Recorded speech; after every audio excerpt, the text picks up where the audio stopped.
Oh, I mean...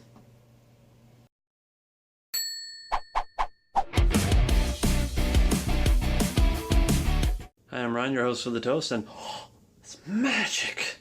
No, I haven't just gotten out of bed, although it always looks like it with my hair. Well, the robe is the closest Doctor Strange thing I have. Well, and the shirt. And the figures.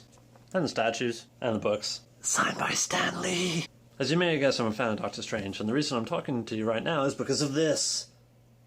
So I woke up this morning to find they've released the official pictures of Doctor Strange for Entertainment Magazine, and oh my god, let me tell you why this is awesome.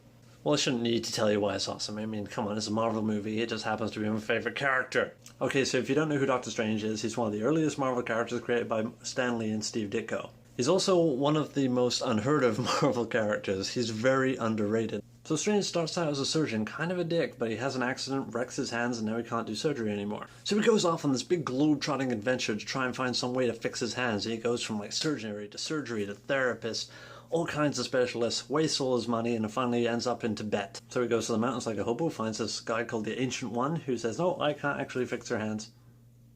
Oh, but I can teach you magic. So that's what he does. He stays in the mountains and learns magic and becomes the Sorcerer Supreme, the most powerful mystic entity on the planet. Now you're probably asking, why haven't I heard of Doctor Strange if he's so powerful? Well, the whole point is he's the unsung hero of Marvel. He is there, he is protecting the world from extra-dimensional threats.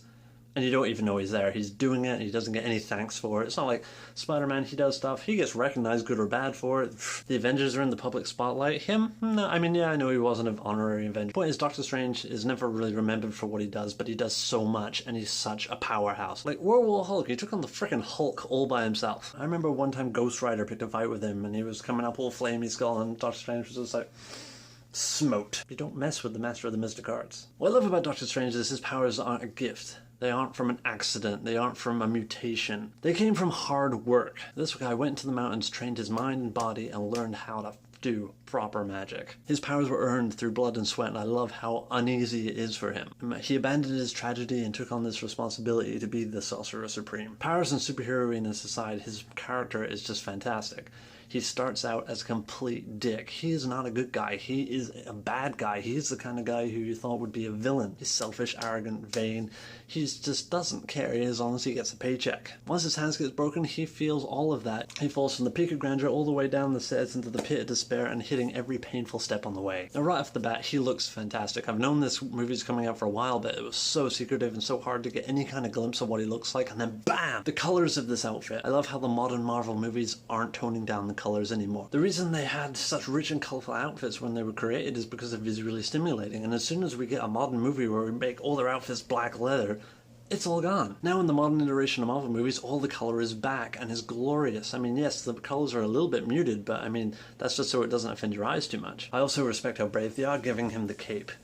It's about time we got another superhero with a cape. I mean, Thor's cape has done really well, and even Vision's crappy CG cape, but now we're gonna have an actual cape, and it looks really damn cozy. I mean, the detail and all that, with all the red, intricate lacing on the red shoulders, I mean, it's great. It's great that it wasn't gold and it doesn't pop out too much and distract you. It's just a nice, subtle, but yet really super detailed cape. Oh, so detailed. How the hell am I gonna make this costume? I also really like the blue dobok top.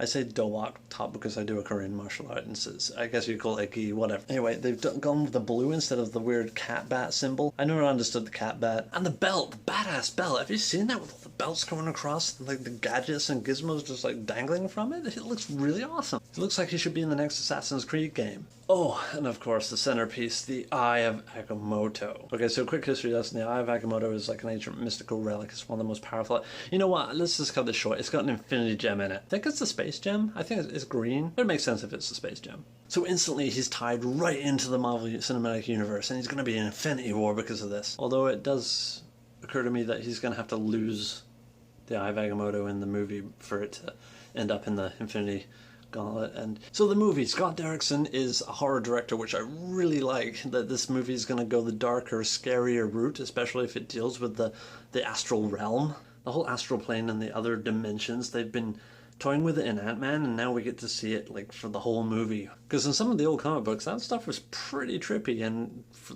the stuff I've seen in Ant-Man, it looks like they're going to pull it off. Ejiofor as Baron Mordo. Couldn't have asked for a better antagonist. McKeelson, McHannibal as undisclosed, but everyone thinks he's going to play Dormammu. Yeah, he fits a creepy and undimensional bad guy. And Tilda Swinton as the ancient one? Okay, she's pretty androgynous, so why not? And of course, Benedict Cumberbatch as Doctor Strange. Before this movie was ever an idea, because I work in film and I wanted to make it, I was thinking of who would I cast as Doctor Strange. I was going through my list thinking like Johnny Depp, because he likes weird roles and that, and then when I was watching Sherlock one day, I was like, holy crap, Benedict Cumberbatch would be the perfect Doctor Strange, and lo and behold, like a month later, bam! By the will of the Vishanti, Benedict Cumberbatch is Doctor Strange. He even got some of the white sleeky bits in his hair too. I like that they kept that in. This movie just seems like it has a great design team, both in the costumes and the sets. I just had to do a video this morning because I was so excited. I mean, this is the perfect storm of a movie for me. It's got my favorite character, one of my favorite actors, and it's got magic. The first time we see magic in the Marvel Universe, apart from Loki's little illusion stuff, but this time we actually get fighting, blasting, magic, and sorcery, and daggers of Dana, rings of Ragador. Yeah, I'm a big Doctor Strange fan, okay? My father introduced it to me early, and so obviously it's going to be my favorite. I also like the fact that no one really knew him at the time, so my favorite character was, I think, all the other kids were like, Spider-Man, yay, the Hulk, yay, X-Men, and I was like, Doctor Strange! Who? Yeah, the Sorcerer Supreme, he's like the most powerful wizard. Yeah. I'll just go play by myself. I'm so excited for this movie, so excited to see Strange in action. You would not believe. I mean, I was excited for Star Wars. This is a different level of excitement. It's a bit more personal for me. Anyway, thanks for listening to my splurge on the Sorcerer Supreme, and I hope you had a good Christmas. Cheers. I guess the next step is getting a post-credits tease, maybe with Captain America Civil War. We better get one with Civil War.